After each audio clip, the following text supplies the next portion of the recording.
My philosophy of language arts instruction is research-based, but also includes a self-analysis of my own learning experiences in the areas of English language arts and their relationship to me as a future professional educator.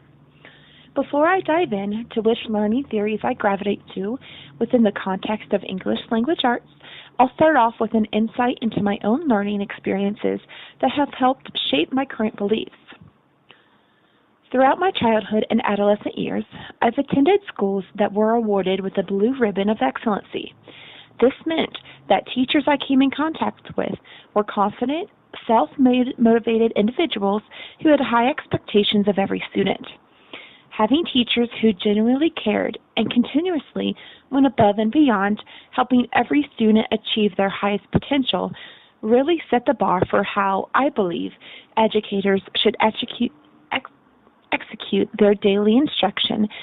This high standard is what I now hold myself to. Within the context of English language arts, which comprises reading, writing, listening, and speaking, previous teachers activated my background knowledge through collaborative, hands-on activities, like the reading workshop model, which allowed me to flourish within the curriculum standards. By allowing me to participate in these types of workshops, teachers gave me the opportunity to be actively engaged in the development of my understanding of the material within a collaborative, shared learning environment.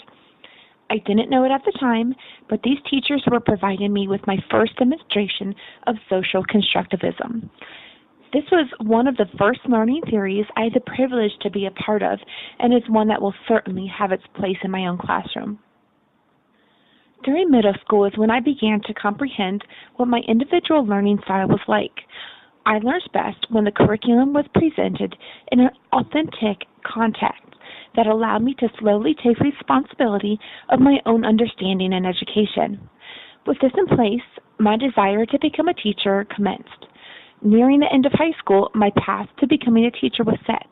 Now, through the first few years of the teacher education program at MSU, the realization of my dream and everything I've been working towards is taking form. Throughout the teacher education program, I've heavily researched the topic area of learning theories, including constructivism, Vygotsky, and Piaget. Since I've spent a significant amount of time considering these different learning theories and how they resonate with my own personal beliefs, I've come to the conclusion that my classroom will not encompass just one theory. I believe there needs to be a balance of several to achieve an optimal learning environment. I liked that social constructivism focused on cultural and social context for cognitive development. I believe that learning should occur through interactions between a child and their social environment, and that an educator is responsible for maintaining that environment so children can flourish in their surroundings. This belief brought me to the theory of situated learning. It's a necessity for educators to take responsibility to build an optimum learning environment, which is realistic setting, promoting collaboration between a child and their peers and between a child and the teacher. This important classroom setting will be achieved in my class by arranging student desks into groups so collaboration can be accomplished with ease. Also, the activity centers will be organized to where authentic, real-world environments can be experienced. Technology will be integrated throughout centers and lesson plans so students grow with the knowledge of technology and the important role it plays in our everyday lives. When children get the chance to actively manipulate and learn from their surroundings, socially and physically, the necessary foundational knowledge is formed.